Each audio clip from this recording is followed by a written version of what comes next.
প্রথম দেখাতে আমি প্রেমে পড়েছি তোমার চোখে। সামাজিক যোগাযোগ মাধ্যমে বেশ কিছুদিন ধরেই একজন হাতকড়া পরা আসামি এবং নারী পুলিশের রোমান্টিক একটি ভিডিও সোশ্যাল মিডিয়াতে অনেকটাই ভাইরাল হওয়া সেই ভিডিওতে দেখা যাচ্ছে হাতকড়া পরা একটি আসামি, তিনি তার পাশে থাকা নারী পুলিশের দিকে বারবার তাকাচ্ছেন এবং কি মুচকি হাসছেন। এ সময় পাশে থাকা আরেকজন পুলিশ সদস্য পুরুষ, তিনি বারবার সে আসামিকে নারী পুলিশের দিক থেকে মুখটাকে ফিরিয়ে নিচ্ছেন, কিন্তু তারপরও সেই আসামি বারবারই নারী পুলিশের দিকেই তাকাচ্ছিলেন।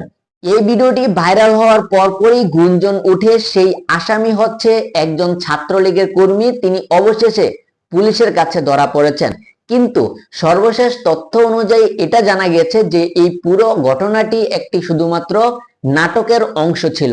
ভাইরাল হওয়া সেই আসামির নাম হচ্ছে আসিফ আদনান এবং যিনি পুলিশ সদস্য হিসেবে দায়িত্বে ছিলেন তার নাম হচ্ছে ফিরোজ ইসলাম।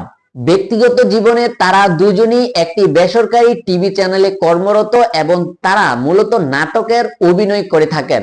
নাটকের অভিনয়ের পাশাপাশি তারা মাঝে মধ্যেই এরকম ফানি ক্লিপগুলো রিলস হিসেবে আপলোড করেন, কিন্তু এটাই হচ্ছে তাদের এমন একটি রিলস ভিডিও যেটা রীতিমতো ভাইরাল হয়ে যায়। আসামির ভূমিকায় থাকা আসিফ জানান ধারাবাহিক নাটক মাশরাফি জুনিয়র শুটিং এর পরপরই তারা তিনজন মিলে একটি ফানি ভিডিও তৈরি করার পরিকল্পনা করেন এবং এই ভিডিওটি তারা তৈরি করেন, আর যেটাই রাতারাতি সোশ্যাল মিডিয়াতে ভাইরাল হয়ে যায়। অন্যদিকে পুলিশের চরিত্রে থাকা ফিরোজ হোসেন জানান তারা 8 নভেম্বর নাটকের শুটিং শেষে তারা এই ফানি ভিডিওটি তৈরি করেন, কিন্তু পরবর্তীতে দেখা যায় এই ভিডিওটি নিয়ে সোশ্যাল মিডিয়াতে বিভিন্ন রকম খারাপ মন্তব্য তৈরি করা হচ্ছে এবং আসামিকে ছাত্রলীগের কর্মী হিসেবেই অনেকে দাবি করছেন, আর এই বিষয়টাই নিয়ে তারা অনেকটাই বিব্রত।